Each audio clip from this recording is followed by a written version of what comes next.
कह रहे हैं कि 3 बड़ी तब्दीलियां एक्सपेक्टेड है। देखिए, तब्दीलियां तो हमारे यहाँ अक्सर ही होता है कि जब आप वर्ल्ड कप में ऐसी सिचुएशन होती है तो या तो आपके कोचेस तब्दील होते हैं या आपके प्लेयर्स होते हैं। ये तो हम, मेरा ख्याल है जब से मैंने स्टार्ट किया है कि 92 से मैं यही देखता आ रहा हूँ कि हम होता है। हमारा मसला क्या है कि हम जो चीज़ें हैं ना कि हम शॉर्ट कमिंग देखते हैं। टूर्नामेंट अगर हम आज जो बात हुई थी, जो हम पिछला मैच हम हारे हैं या उसकी जो वजह है, अगर हम टूर्नामेंट जीत जाएंगे तो सब कवर हो जाएंगी। तो मैं ये कह रहा हूँ कि हमारी जितनी भी चीज़ें हैं वो जीत के ऊपर इन्हिसार करती हैं। वो नहीं, जीत इंडिया से जीत के ऊपर इन्हिसार करती हैं, वो जख्म गहरे लगते हैं। नहीं, वो अभी आप इंडिया से मैच हार गए हैं। मैं आपको बताता हूँ 2017 चैंपियंस ट्रॉफी हम इंडिया से मैच हारे, राउंड का मैच हारे, उसके बाद हम टूर्नामेंट उन्हीं से जीते। लेकिन कहने का मकसद है अगर आप चैंपियंस ट्रॉफी बगैर इंडिया के खेले हुए जीतते तो फिर भी लोगों ने ले लेना था। तो अगर आप टूर्नामेंट जीतेंगे तो सारी चीज़ें, मसला ये है कि आपको जो प्रॉब्लम्स हैं, जो चीज़ें हैं, उनको हाईलाइट करना पड़ेगा कि ये चीज़ों पे हमने काम करना है। क्योंकि हमें ग्रास रूट लेवल पे और इसमें जो है ना, हम शॉर्ट, अभी आप देखें डोमेस्टिक क्रिकेट हो रही है, हमने उसमें स्पिन पिचेस बना दी कि हमने स्पिन खेलना है, स्पिन खेलनी आनी चाहिए, होम में हम खेलेंगे। लेकिन यही है कि हमें मॉडर्न डे क्रिकेट में हमें ये चीज़ें चाहिए कि प्लेयर के पास ऐसे स्किल्स होने चाहिए, वो प्लेयरों को भी चाहिए। हम हमेशा बात कर देते हैं, पीसीबी की बात करते हैं। आई थिंक कि प्लेयर्स की भी रिस्पॉन्सिबिलिटी है कि वो देखें कि यार मैंने जिस वक्त डोमेस्टिक क्रिकेट में जाना है, इंटरनेशनल क्रिकेट में जाना है, तो जब मैं अपनी प्रैक्टिस कर रहा हूँ तो मैं डिफरेंट शॉट की प्रैक्टिस करूँ, क्योंकि ये मॉडर्न डे क्रिकेट की रिक्वायरमेंट है। इसी तरह बॉलर्स हैं, बॉलर्स को भी चाहिए कि अपनी वेरिएशन की, अगर उनके पास पेस नहीं है तो अपनी वेरिएशन के ऊपर तो काम करें, अपने यॉर्कर के ऊपर तो काम करें। हमारा हमेशा ये होता है कि जी हम ब्लेम कर देते हैं क्रिकेट बोर्ड को, जी क्रिकेट बोर्ड ये काम कर रहा है, तो ये प्लेयर्स की भी रिस्पॉन्सिबिलिटी है जो इस वक्त टीम में खेल रहे हैं और जो इस वक्त जो है ना नेक्स्ट इन लाइन है, जो हमारे प्लेयर्स हैं, उनको ये सारी चीज़ें आनी चाहिए और सीखना चाहिए। तो बात की जाए कि बहुत सारा टैलेंट हमारे पास पड़ा है, उनको आगे लाकर चांस दे, बजाय आपके सीनियर खिलाड़ी अगर रिस्पॉन्सिबिलिटी लेने को तैयार नहीं है तो फिर क्यों बार बार उनको खिलाना है? खासतौर पर शाहीन पर बहुत ज़्यादा तनकीद होती है। देखिए, सीनियर अब बात करते हैं कि टैलेंट मौजूद है जी। आपने शाहीन की बात की, आपने अंडर 19 की बात की, वो टैलेंट है, लेकिन उस टैलेंट को ग्रूम होने दें। हम जो है ना, प्रॉब्लम हमारी क्या है कि हमारा प्लेयर पकता नहीं है, हम उसको इंटरनेशनल क्रिकेट खिला देते हैं। वो डोमेस्टिक में जो रगड़ा लगना है या जो आपको टाइम गुजारना है डोमेस्टिक में, कि देखें आप अपने फेलियर से ना जब सीखते हैं, डोमेस्टिक क्रिकेट आपको सिखाता है। सीज़न अगर आप खेलते हैं तो आपका सीज़न एक तरह का नहीं रहता, उसमें आपके फेलियर्स भी आते हैं, आपकी सक्सेस भी होती है, और आपको पता चलता है कि आपने एक फेलियर के बाद बाउंस बैक कैसे करना है। तो ये बड़ा इंपॉर्टेंट चीज़ है कि जब क्रिकेट हम खेलते हैं, हमारा सिलेक्शन का मेयार जो है वो यही है कि पीएसएल की परफॉर्मेंस से हम देखते हैं कि बड़ा टूर्नामेंट होता है पीएसएल का, उसकी परफॉर्मेंस के बाद हम प्लेयर को ले आते हैं। तो हमें उस प्लेयर का जो है ना थोड़ा सा टाइम उसको चाहिए कि वो डोमेस्टिक क्रिकेट में, क्लब क्रिकेट में कहीं ज़्यादा क्रिकेट खेले। तो बड़े बोर्ड्स में और फिर पाकिस्तान में ये फ़र्क, इंडिया में और इसमें यही लाइन हम ड्रॉ करते हैं कि वहाँ पर प्रॉपर एक स्ट्रक्चर के थ्रू प्लेयर आता है और फिर वो हमें उसकी परफॉर्मेंस भी ग्रूम होती हुई नज़र आती है। फिर यहाँ पाकिस्तान जो है वो लैग कर रहा होता है। हम देखें, एक चीज़ मैं आपको बताऊँ कि हम किस चीज़ में सबसे ज़्यादा लैग करते हैं, गेम अवेयरनेस में। वो गेम अवेयरनेस कब आएगी? जब हम क्रिकेट ज़्यादा खेलें। एग्जैक्टली। चलें, यही मैं आपसे भी वह सवाल करूंगी, ये जो तब्दीलियों की बात हो रही है, आपकी नज़र में ये तब्दीलियां होनी चाहिए नेक्स्ट मैच के लिए? देखिए, मसला वही फिर बात आ जाती है जब वर्ल्ड कप के अंदर आपकी परफॉर्मेंस अच्छी नहीं होती, फिर जाके शायद हमें जाग आती है कि इसको तब्दील कर दो, उसको तब्दील कर दो। इनको अभी भी तब्दील आप करोगे ना तो शायद शॉर्ट टर्म प्लानिंग के अंदर आपके रिजल्ट्स आ जाएंगे, लॉन्ग टर्म प्लानिंग की रिजल्ट्स नहीं आपके आते हैं। मैं आज भी कहता हूँ फ़खर को अंदर आना चाहिए खेलने के लिए। अगर आपके पास शाहीन 100% फिट नहीं लग रहे या साइकोलॉजिकल प्रेशर ऑब्वियसली है, आप नसीम आपके पास बैठा है, सलमान मिर्जा आपके पास बैठा है, सरप्राइज पैकेज है सलमान मिर्जा, आप उसको इंक्लूड कर सकते हैं। जब भी आप अजहर भाई से बात करी थी ना, अगर आप, मुझे भी पता है कि पाकिस्तान शाहीन्स ने परफॉर्म किया, लोग स्टार्ट हो गए, माँ सदाकत को डाल दो, दानियल को डाल दो पाकिस्तान टीम में, खुदा ना खास्ता, और ये सच बात है, अगर वो फ्लॉप होते इस वर्ल्ड कप के अंदर, क्योंकि इट्स अ प्रेशर मैच, मैं ही बैठ के या आप भी बैठ के, हम लोग बैठ के तनकीद कर रहे होते, भाई इनको कहाँ से उठा के लाए हो। मसला क्या होता है कि हमारे लड़का परफॉर्म तो करता है अंडर 19 के अंदर, फिर मैं कहता हूँ ना कि हम स्टेप बाय स्टेप नहीं चलते, ऐसा आवाम हम बेसब्र, हम कहते हैं उठा के पाकिस्तान टीम में डालो।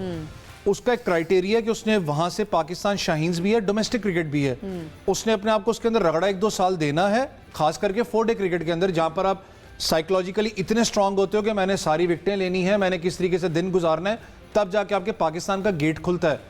अगर आप 2-3 साल पहले आप चले जाओ ना, एक मसला जरूर है, शायद अदर भाई एग्री भी करे, T20 के अंदर खास करके हमने शॉर्ट प्लानिंग के अंदर, पीएसएल के अंदर एक लड़के ने आके 3 मैच में परफॉर्म किया, उसको उठा के कैप फेंक दिया कि पाकिस्तान रिप्रेजेंट करो, और वो फ्लॉप हुआ। आपने फिर कहा नहीं यार गलत अपना हुआ है, हमें वापस जाना पड़ेगा, अपने PSL पुराने criteria नहीं होना चाहिए। पुराने लड़कों के पास जाना पड़ेगा।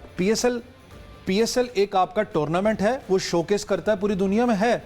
प्रोडक्शन फैक्ट्री याद रखिएगा हमेशा आपको डोमेस्टिक होता है, प्रोडक्शन फैक्ट्री नहीं है जहां से लड़का आप कहें कि जी बहुत सारे प्लेयर्स वैसे पीएसएल से आए हुए हैं हमारी टीम आपके मैंने ये तो कहा ना कि आपने उठा के कैप्स तो दी, लेकिन जब वो इंटरनेशनल जब उनको प्रेशर आया परफॉर्म नहीं कर सके, आपने कहा it was quite too early to get him into the Pakistan team, आपने डोमेस्टिक नहीं खिलाया।